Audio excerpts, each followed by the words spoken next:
ॐ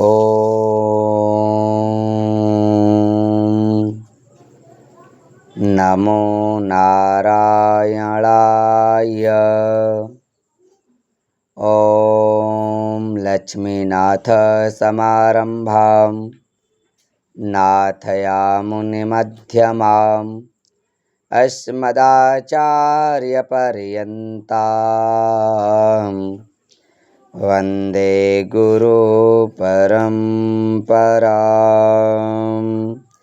बोलिए अपने अपने श्री गुरुदेव भगवान की जय।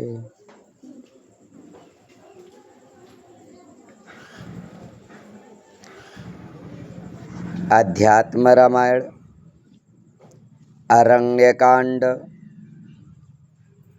पंचम सर्ग।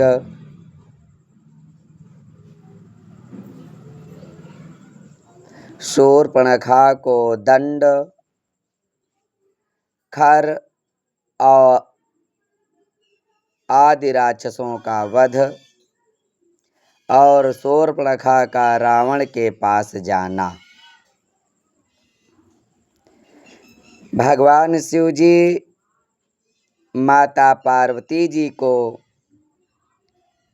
यह कथा सुनाए रहे हैं। हमारा आपका सभी भक्तों का अहोभाग्य जो अध्यात्म रामायण सुनने का अवसर हम सभी को प्राप्त हो रहा है। हम और आप अभी तक श्री रामचरितमानस सुने, वाल्मीकि रामायण सुने, भागवत सुने, शिव पुराण सुने। आइए अब अध्यात्म रामायण भी सुने।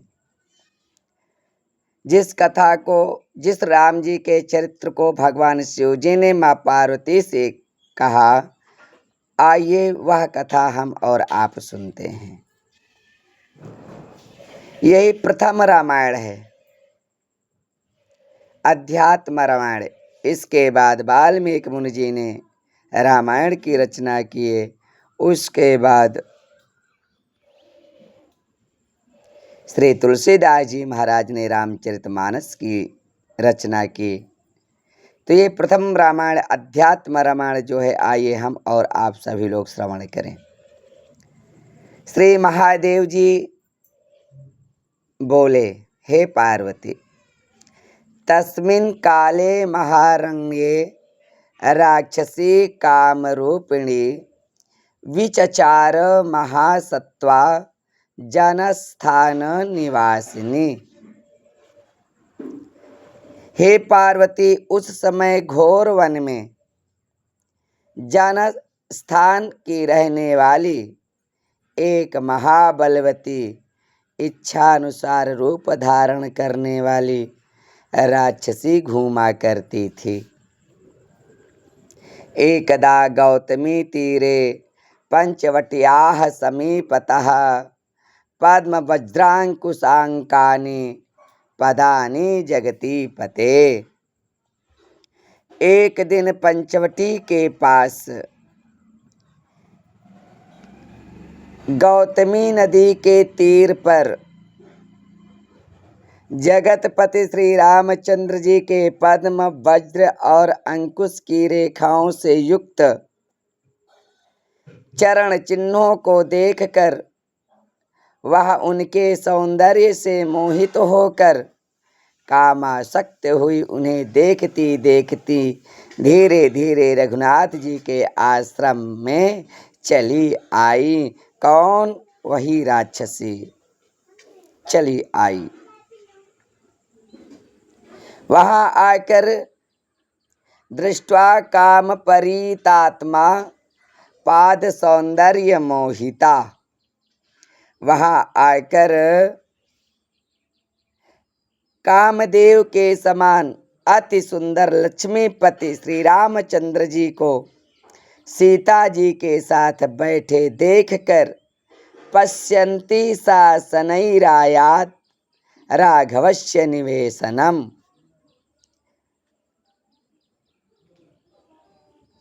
बैठे देखकर किनके साथ? बोले श्री रामचंद्र जी को सीता जी के साथ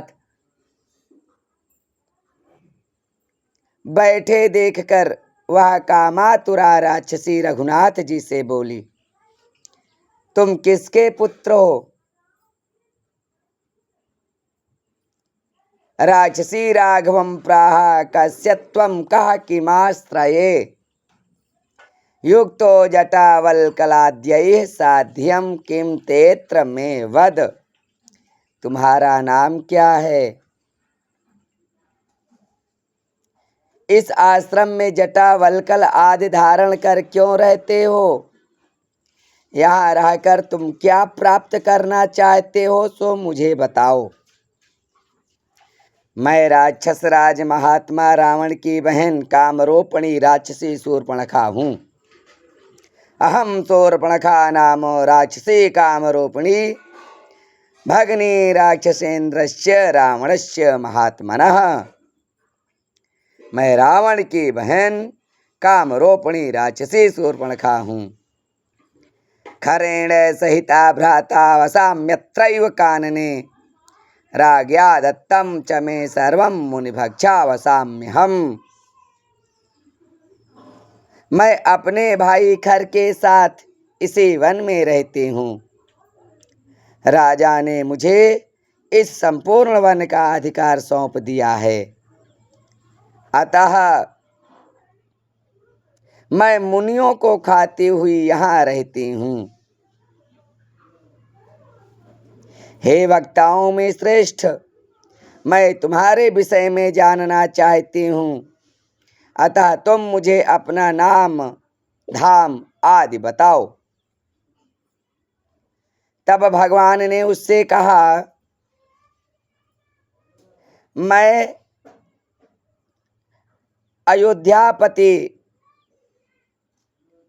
अयोध्याधिपति राजा दशरथ का राम नामक पुत्र हूँ। तामाह राम नामाह मयोध्यायाधिपतेः सुतः। मैं अयोध्याधिपति राजा दशरथ का राम नामक पुत्र हूँ। यह सुंदरी भार्या मेरी जनक नंदनी सीता है।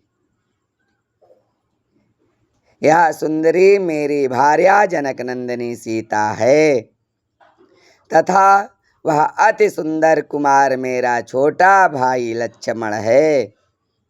हे त्रिभुवन सुंदरी, बताओ मैं तुम्हारा क्या कार्य करूं? क्या कार्य करूं?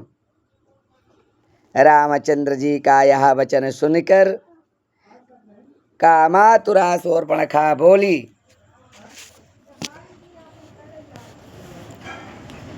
राम, चलो किसी गिर गुहा में चलकर मेरे साथ आनंद करो। मेरे साथ आनंद करो। इस समय मैं कामातुरा हूँ, अतः आप कमल नयन को छोड़ नहीं सकते। अतः आप कमल नयन को छोड़ नहीं सकती।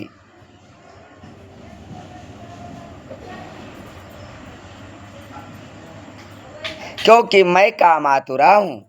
शूर्पणखा कहती है कि मैं अब आपको छोड़ नहीं सकती, तनिक भी नहीं छोड़ सकती। मेरी काम की इच्छा को पूर्ण करो। तब रामचंद्र जी ने नेत्रों से सीता जी की ओर संकेत करके मुस्कुरा कर कहा,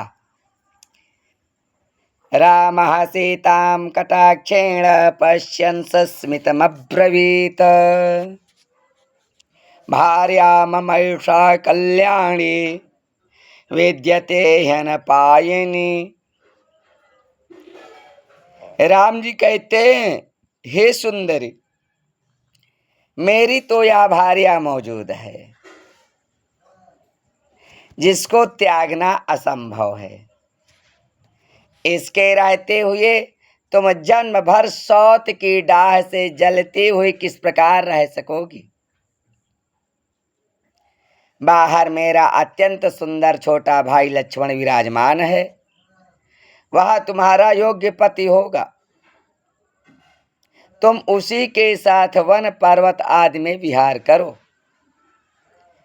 रामचंद्र जी के इस प्रकार कहने पर काम से मोहिता भयंकरी शूर्पणखा ने लक्ष्मण जी से जाकर कहा, हे सुंदर, अपने भाई की आज्ञा मानकर तुम मेरे पति हो जाओ। आज हम और आप परस्पर संगमन करें, देरी ना करो। उस राक्षसी ने जब लक्ष्मण जी से इस प्रकार कहा तो लक्ष्मण जी उससे बोले, साध्वी, मैं तो उन बुद्धिमान भगवान राम का दास हूँ। मुझे अपना पति बनाने में यानी बनाने से तुम्हें भी उनकी दासी बनना पड़ेगा। तुम्हारे लिए इससे अधिक दुख की और क्या बात होगी।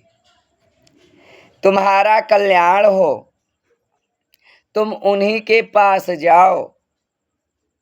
वे महाराज सबके स्वामी हैं। यह सुनकर वह दुष्ट चित्ता राक्षसी फिर रघुनाथ के पास आई और क्रोध पूर्वक बोली, हे राम, तुम बड़े चंचल चित्त हो, मुझे क्यों इधर उधर घुमाए रहे हो। मैं अभी तुम्हारे सामने ही इस सीता को खाए जाती हूँ।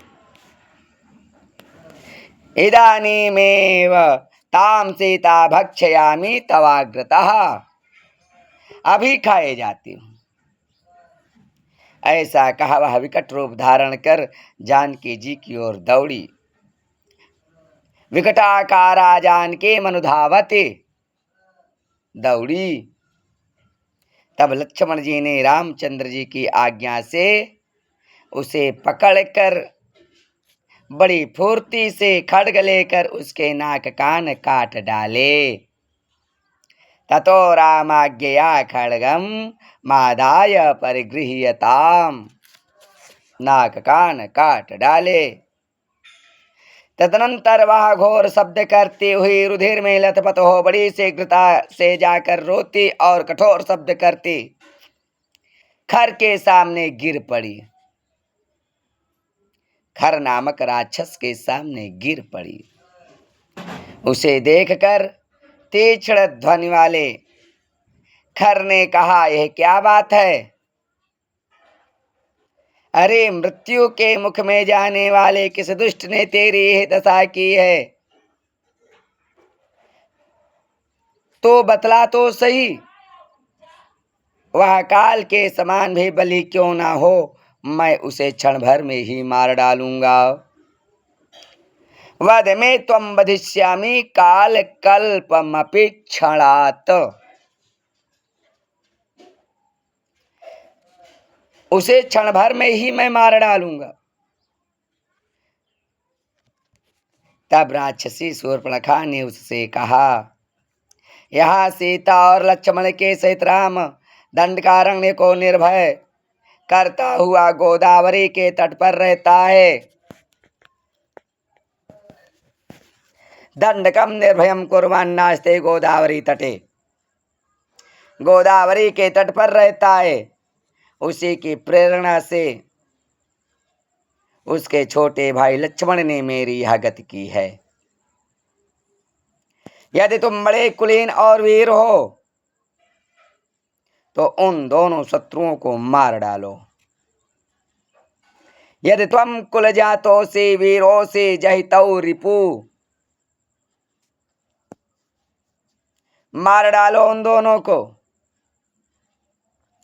तुम उन दोनों मदोन्मत्तों को खा जाओ और मैं उन दोनों का रुधिर पीऊंगी, खून पीऊंगी, नहीं तो अपने प्राणों को छोड़कर यमलोक को चली जाऊंगी। शूर्पणखा का यह कथन सुनकर क्रोध ऐसे खर परिपूर्ण हो तुरंत युद्ध के लिए चला और राम को मारने के लिए उसने बड़े पराक्रमी 14,000 राक्षस उनके पास भेजे। एक दो नहीं, 14,000। खरदूषण और त्रिसरा ये सभी नाना प्रकार के अस्त्र शस्त्र लेकर राम के पास आए। खरश्च त्रिसराश्चैव दूषणैश्चैव महा राक्षसः। राम जी के पास ये तीनों आए, खर दूषण त्रिसरा। उनका कोलाहल सुन श्री रामचंद्र जी ने लक्ष्मण जी से कहा, लक्ष्मण देखो बड़ा कोलाहल सुनाई पड़ रहा है, मालूम होता है निश्चय ही राक्षसगण आ रहे हैं। श्रुत्वा कोलाहलम तेषां रामः सौमित्रिमब्रवीत। राक्षसगण आ रहे हैं। राम ने लक्ष्मण जी से कहा, अवश्य ही आज मेरे साथ उनका घोर युद्ध होगा। भविष्यति महायुद्धम नून मध्य मया सह। अतः हे महाबल, तुम सीता को लेकर किसी पर्वत की कंदरा में चले जाओ। आज मैं इन समस्त घोर रूप राक्षसों का वध करना चाहता हूं। तुम्हें मेरी सौगंध है लक्ष्मण, इस विषय में तुम और कुछ ना कहना। तब लक्ष्मण जी जो आज्ञा कहा सीता जी को लेकर एक गिर गुहा में चले गए। तथेति सीतामादाय लक्ष्मणो गह्वरं ययौ। तब श्री रामचंद्र जी ने अपनी कमर कसी और कठोर धनुष तथा 2 अक्षय बाण वाले तरकस बांधकर युद्ध के लिए तैयार हो गए। तो रीणावच्छेय सरौ बद्ध्वा यत्तो भवत् प्रभुः। तदनंतर राक्षसगण वहां आकर राम के ऊपर नाना प्रकार के अस्त्र शस्त्र, पत्थर और वृक्ष आदि की वर्षा करने लगे। श्री रामचंद्र जी ने एक क्षण मात्र में लीला से ही उन अस्त्र शस्त्र आदि को तिल तिल करके काट डाला, तिल तिल करके काट डाला। फिर सहस्त्रों बाणों से उन संपूर्ण राक्षसों को मारकर खरदूषण और त्रिसरा को भी मार डाला। इस प्रकार रघुवंशियों में श्रेष्ठ श्री रामचंद्र जी ने आधे पहर में, एक पहर होता है 3 घंटे का, आधे पहर होते हैं 1.5 घंटे का, आधे पहर में ही उन समस्त राक्षसों का संहार कर दिया। तब लक्ष्मण जी ने गुहा में से सीता जी को लाकर श्री रघुनाथ जी को सौंप दिया।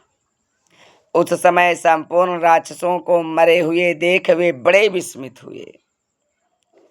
जनक नंदनी श्री सीता जी ने प्रसन्न मुख से श्री रामचंद्र जी का आलिंगन किया और उनके शरीर में हुए शस्त्र के घाव पर हाथ फेरने लगी।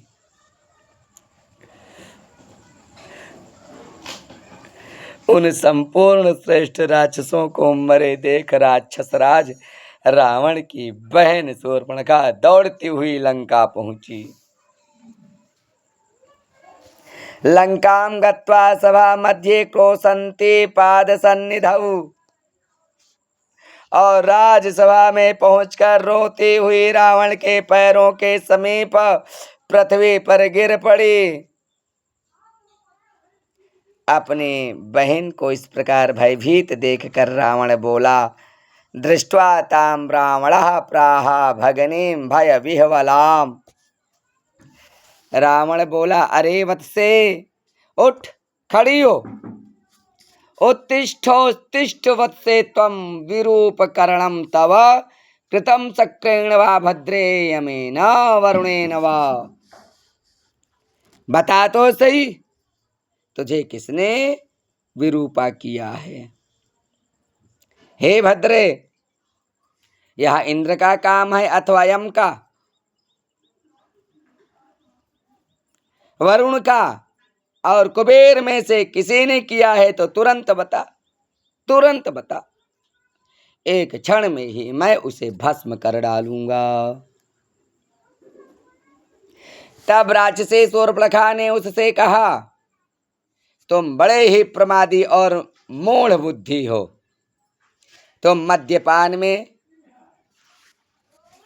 आसक्त, स्त्री के वशीभूत और सब विषयों में नपुंसक जैसे दिखाई पड़ते हो। तुम्हारे 4 खुफिया पुलिस रूप नेत्र नहीं है, फिर तुम राजा कैसे रह सकोगे? युद्ध में खर मारा गया तथा दूषण और त्रिसरा आदि 14,000 मुख्य राक्षसों के राक्षस शत्रु राम ने एक क्षण में ही मार डाला और सारे जन स्थान को मुनीश्वरों के लिए सर्वथा निर्भय कर दिया। इतना उत्पात हो जाने पर भी तुम्हें अभी तक कुछ पता ही नहीं है, इसलिए मैं कहती हूं कि तुम मूर्ख हो। निहितानि क्षणेनैव रामेणासुर शत्रुणा जनस्थानमशेषेण मुनीनां निर्भयं कृतं न जानासि विमूढ़स्त्व मत एव मयोच्यते। इसलिए मैं कहती हूं कि तुम मूर्ख हो, मूढ़ हो। रावण बोला, रावण बोला, अरे तू बता तो वह राम कौन है? को वा राम है किमर्थम वा कथम तेनासुरा हता सम्यक कथय में तेषाम मूलघातम करोम्यहम। अरे बता तो सही वह राम कौन है? उसने किस लिए और किस प्रकार इन राक्षसों को मारा? तो सब बात विस्तार पूर्वक कहा, मैं उसका मूलोच्छेद कर डालूंगा। शूर्पणखा बोली, जनस्थानादहं व्याता कदाचित गौतमी तटे तत्र पंचवटी नाम पुरा मुनि जनाश्रया। एक दिन जन स्थान में मैं गौतमी के किनारे जा रही थी। गोदावरी गौतमी दोनों एक ही नदी का नाम है, ये पर्याय शब्द हैं। वहां पूर्व काल में मुनिजनों से सेवित एक पंचवटी नामक आश्रम है। उस आश्रम में मैंने जटा वल्कल आदि से सुशोभित धनुर्बाणधारी कमलनयन शोभाधाम राम को देखा। उसका छोटा भाई लक्ष्मण भी उसी के समान रूपवान है तथा उसकी विशाल लोचना भार्या भी रूप में साक्षात दूसरी लक्ष्मी जैसी ही है। हे राजन, देव गंधर्व नाग और मनुष्य आदि में से किसी की भी स्त्री ऐसी रूपवती ना देखी और ना सुनी है। वह शुभ लक्ष्मणा अपनी कांति से संपूर्ण वन को प्रकाशित कर रही थी। हे अनघ, उसे तुम्हारी पत्नी बनाने के लिए मैंने लाने का प्रयत्न किया था। इसी से राम के भाई लक्ष्मण ने मेरी नाक कान काट डाली। फिर राम की प्रेरणा से महाबली लक्ष्मण ने मेरे कान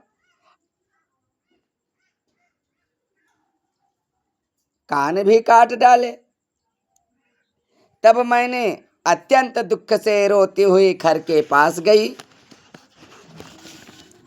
ततोह मति दुखेन रुदति खरमन्वगाम कर्णौ च नोदितस्तेन रामेण स महाबलः।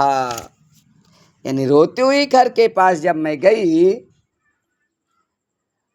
उसने भी अपने राक्षस सेनापतियों के साथ तुरंत जाकर राम से युद्ध ठाना। तथा क्षणेन रामेण तेनैव बलशालिना, किंतु उस बलशाली राम ने एक ही क्षण में वे समस्त भीम विक्रम राक्षस नष्ट कर दिए। देखिए यहाँ पर शूर्पणखा कितना झूठ बोलती है रावण से। कहती है कि मैं आपकी पत्नी बनाने के लिए सीता जी को लाने का प्रयास किया, ये नहीं कि स्वयं गई थी पत्नी बनने के लिए। और कहती क्या है कि राम ने एक क्षण में राक्षसों का वध कर दिया,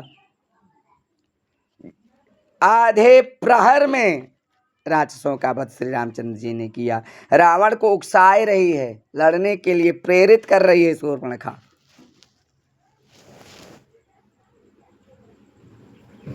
हे प्रभु, मुझे तो ऐसा मालूम होता है कि यदि राम के मन में आ जाए तो वह निसंदेह आधे निमेष में ही संपूर्ण त्रिलोकी को भस्म कर सकता है। देखिए रावण को उकसाना। किंतु यदि उसकी स्त्री सीता तुम्हारी भार्या हो जाए तो तुम्हारा जीवन सफल हो जाएगा भाई रावण, जीवन सफल हो जाएगा। अतः हे राजेंद्र, तुम ऐसा प्रयत्न करो जिससे संपूर्ण लोकों में एकमात्र सुंदरी कमल नयनी सीता तुम्हारी प्राण प्रिया हो जाए। हे प्रभु, तुम राम के सामने साक्षात न ठहर सकोगे, इसलिए उन रघुश्रेष्ठ को किसी प्रकार माया जाल से मोहित कर तुम उसे प्राप्त कर सकते हो। मायया मोहयित्वा तो प्राप्यसे ताम रघुत्तमम, तुम उसे प्राप्त कर सकते हो।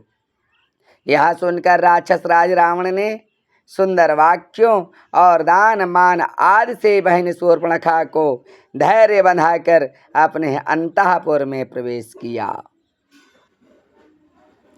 किंतु वहां चिंता के कारण उसे रात्रि को नींद नहीं आई। वह सोचने लगा। क्या सोचने लगा? एकेन रामेण कथम मनुष्य मात्रेण नष्टः सबलः खरो में भ्राता कथम में बलवीर्यदर्प युतो विनष्टो बतराघमेण।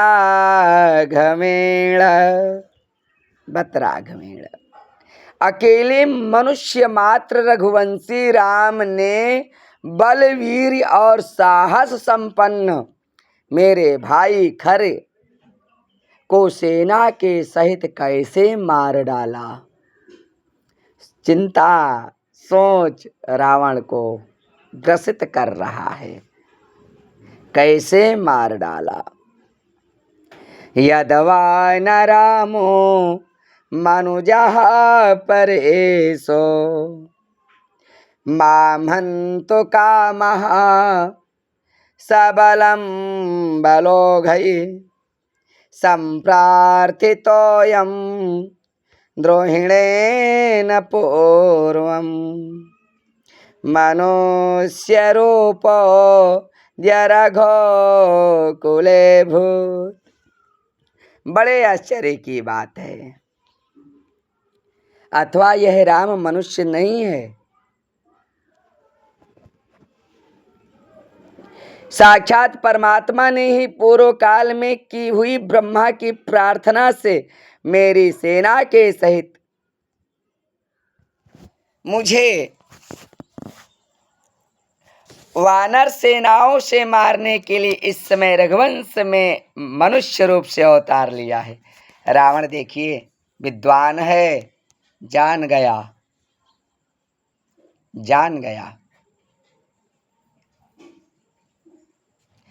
बध्यो यदि स्याम परमात्मनाहं